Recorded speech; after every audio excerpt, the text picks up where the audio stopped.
Hello, ladies and gentlemen, this is James Steiner, and welcome back to Hey Plus. I'm only going to do one, maybe two today, because I've got to get to work in about an hour or so. So she got... Oh, come on, stop spoiling it. Curious word, Kim So-yi. Apartment status, just moved in, perfectly clean. Closet full of brand new cushions and linens, cupboards full of spotless dishes, bed is made, husband's insistence. Who's her husband? Mr. Pion, the old man Kim So-yi was going to have a marriage interview with. He doesn't look like an old man. Husband. What a curious word. I don't think I will ever get used to the idea. I mean, it's only been a day, but fiancé sounded just as curious to me too, and I don't feel like things are really any different. As stated, the wedding was today. Grandmother insisted on having a big formal affair of it, certainly not in my interests, but my only condition was that I was to have no part in the planning. It seemed to make both her and Nae Moon happy. Ooh. Huh. Okay, so his name is Nae Moon. Okay. I begrudgingly dealt with the stuffy traditional clothing for her sake. After all, without her matchmaking, I never would have been married to begin with. It was evidently in my best interests, though.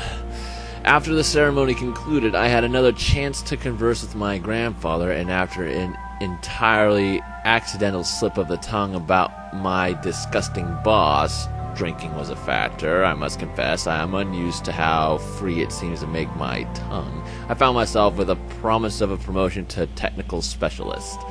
That's really romantic, though. Kind of, except for the fact that she seems completely nonplussed from the whole situation. Even for a wedding present, that was a tremendous gesture. I'm intensely looking forward to going back to work now. Finally, freedom from the embarrassment of cleaning ashes and the ability to perform research.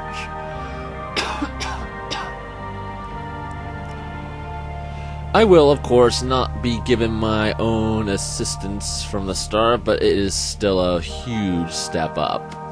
What else happened? Conversation with parents about moving out was emotional on their part, but largely unremarkable. They will cope. Shit, what is with this character? She is completely different from all the others. Still feel like this new home is too large for me, but it would be a lie to suggest that I don't love it.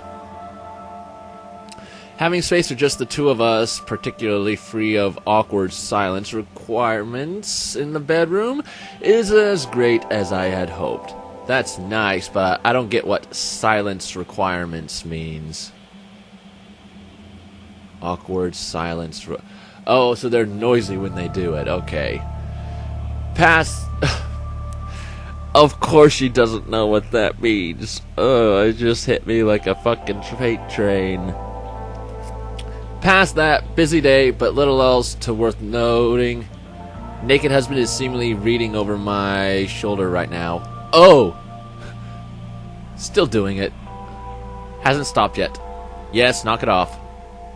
Oh my. Husband is now mocking very concept of post-coital diary writing. Seemingly he does not want me to fall asleep with me, showing any manner of affection to him, possibly even interested in sleeping on futon in other room, now expressing an unacceptably sincere level of apology, still insufficient. You'll have to do better than that, husband, if you, Aw, that sounds like a cute couple. I'm happy for them.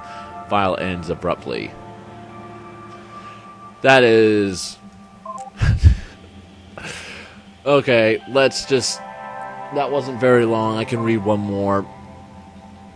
That's good for... Stop spoiling it! Jeez. They should have it give her a second or two before she actually says anything, just so it doesn't spoil something that happens. The research problem. Apartment status, no time to make the bed this morning, otherwise spotless. Dishes need to be washed. Mr. Han finally responded to my message. Oh, really? Mr. Han. This is the first time we've read about this person. Click there. Okay. So that's the young Han. I had been so excited to have him assigned to me as a research assistant. Certainly the help was well deserved after my recent overburdened workload, or at least in my estimation. Is there going to be an affair? Please tell me there's not going to be an affair. I have considered the possibility the research chief's intentions were not going to do so. We don't have anything for the research chief. It seems unlikely, however, despite his remarks on the perilousness of my position, it seems as though he is earnestly grateful for my work. And he didn't assign Han to me until I specifically outlined the preliminary research proposal into the radiation problem. So I must believe that he truly did think the research was worth pursuing and that I would require assistance for it and nothing more. I certainly was optimistic for the first week I worked with Han. He seemed receptive to my proposal, and having overviewed some of his prior work, he seemed competent enough. During one of our lunch meetings, I told him that I'd be interested in discussing his graduate thesis on processor distribution with him, and it sounded fascinating. In retrospect, perhaps I should have noticed something in his body language. It did strike me as noteworthy that he touched my hands more than one might expect while making gestures to illustrate his points, but I didn't think much of it at the time. Oh, jeez. I don't know, I'd really like it if someone touched me like that. Yesterday evening, at his suggestion, I invited him to our apartment to discuss the proposal in depth, except for the fact that you're not helpful. It seemed reasonable enough, or more accurately, I wanted to show off how nice our new apartment is. I haven't had any prior opportunity to do so. Because of that, I went along with his suggestion. Whoa, really? I mean, I remember that was a really big problem in my time. Okay. After getting tea, I sat down on the couch to show him the proposal document I'd written up. I had to be next to him where he wouldn't be able to see it. After a brief discussion of the general thesis, particularly as to the difficulty in discovering what safe levels of gamma radiation should be when in a closed environment as the Mokungwa is, I decided to tell him the more radical part of my theory. Now that there's no risk of a coworker overhearing, I have a confession to make, I said to him. He seemed receptive. I actually wish to investigate a secondary theory in the bounds of this project. I hypothesize that not only does ambient radiation have a deleterious effect on fertility, but that ambient radiation is outside of safe levels, and therefore it has been a contributing factor to the Mugungwa's declining birth rates. Perhaps the major one, I admitted. It was certainly not something I wanted to present to the research chief without being able to provide a connection, but I unreasonably assumed I could trust Han with it. Oh, jeez. Well, maybe we could explore that theory together. Oh, no, he said in an uncomfortable manner and put his hand on my leg. It felt like he was not taking me seriously, and I protested to that effect. Oh, no. Oh, no is right. I'm serious. This may be premature, but I would like to eventually attempt to apply this research to investigate the birth rate problem, I said. That's dependent on our work in first proving this initial proposal, of course. I can't remember how he responded, but he moved his hand further up my leg. It was inappropriate and felt uncomfortable. Please stop that, I told him. Oh, jeez, so ye. He didn't. Unable to think of what to do, I continued talking and hoped he would focus on that instead. This is the preliminary proposal I showed the chief, I told him, showing him the document. I paged through it until I found the right portion. As you can see, the highlighted section is some necessary background detail. Since you are available as an assistant now, I'd like you to... Diary writing's supposed to be cathartic, but I am finding this difficult to write about. Maybe the tea will help. At that point, I was cut off mid-sentence by the insertion of his hand into my underwear. This was far beyond the point of uncomfortable. This is horrible. I can't believe I said... That's really horrible. Yeah. I'd like you to, I started, but was interrupted by another movement. It was at this time that I realized that he would not stop on his own. I had no idea what to say. It did not seem like to me that I could think of anything to make him stop. Please stop, I said anyway. He didn't, and when I said that, I saw that he was staring at me. I was not able to decipher the expression, not an unusual occurrence with me, but it scared me and I looked away on reflex. I tried to figure out what I had done to elicit this. I am not great with most social interactions, and I considered the possibility that I had somehow signaled that this was what I wanted. Maybe it was the invitation home that triggered it. Maybe I could not figure out what I had done wrong at the time, and I am still struggling. Finally, after enduring it for far too long, I decided I would try to pull myself away. No, it's not her fault. Why does she think that? Then I ran out of the room, out of my own home, into the corridor. Even at the time, it occurred to me to be thankful that he let me run. He could have easily overpowered me. Ever since I first had that thought, I am having a hard time not imagining what that would be like.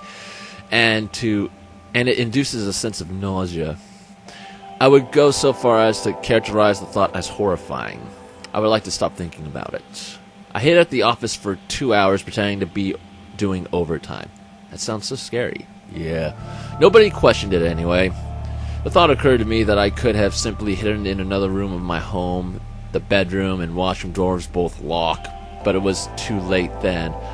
From the office, I wrote him a message telling him that it would be in both our best interests if we mentioned the incident to nobody, and I told the research chief that his help was unnecessary. It took many rephrasings until I had something I was satisfied with to send Han. I ended up phrasing it as a threat. I could only hope it would be taken seriously. Realistically, I could have probably waited a shorter period than 2 hours to return, but I wanted to be certain he'd be gone when I got back. Thankfully, he was. Instead, Naemun was there to greet me.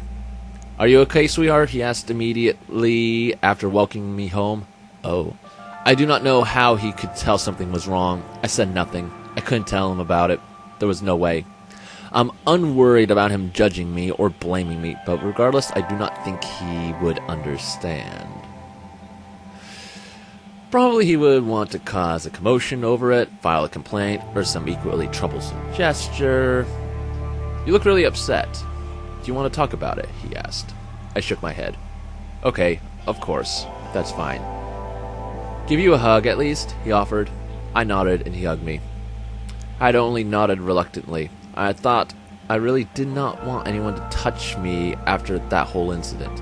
He's such a good man. I'm really glad she had him. The idea of a man touching me just made me uncomfortable to think of.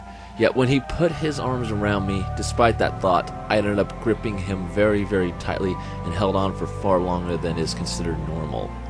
I realized it wasn't the same thing at all. My reluctance was unfounded.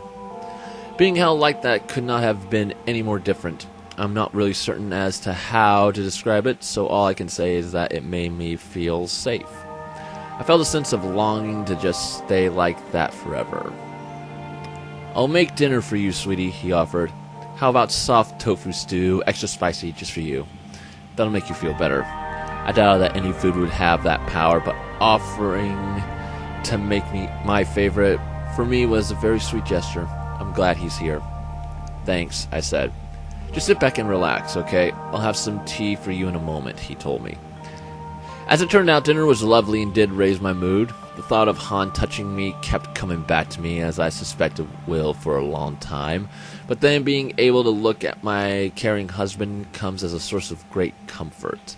After dinner, Mr. Han finally responded to my message. He was threatening in tone in his response and implied both that I made the first move with him and that he could use that as blackmail material with my husband if he so wished, but ultimately agreed to the terms I laid out. I sent a short one-word response, "Okay." The suggestions he made were frustrating, and it makes me wish I could respond harshly to him, tell him how wrong and bad he's being, but engaging with him more won't make anything better. I just want to forget about the whole thing. Fighting would be counterproductive to that goal, not to mention massively wasting of time when I am already overburdened at work. So I sent that message and instead put down all my feelings here where nobody else will see. Jeez, that's such a scary situation. I wouldn't have been able to deal with that. I don't know, considering that you, had your tongue cut out and then managed to blow everyone out in airlock, Most of these people are so messed up, it's unbelievable. I'm not going to do any more. That kind of brought down my mood a lot, and I've got to have lunch and get ready for work. Anyway, thank you all so much for watching. Be sure to click that like button, share, favorite, subscribe, and I will see you in the next video. Bye.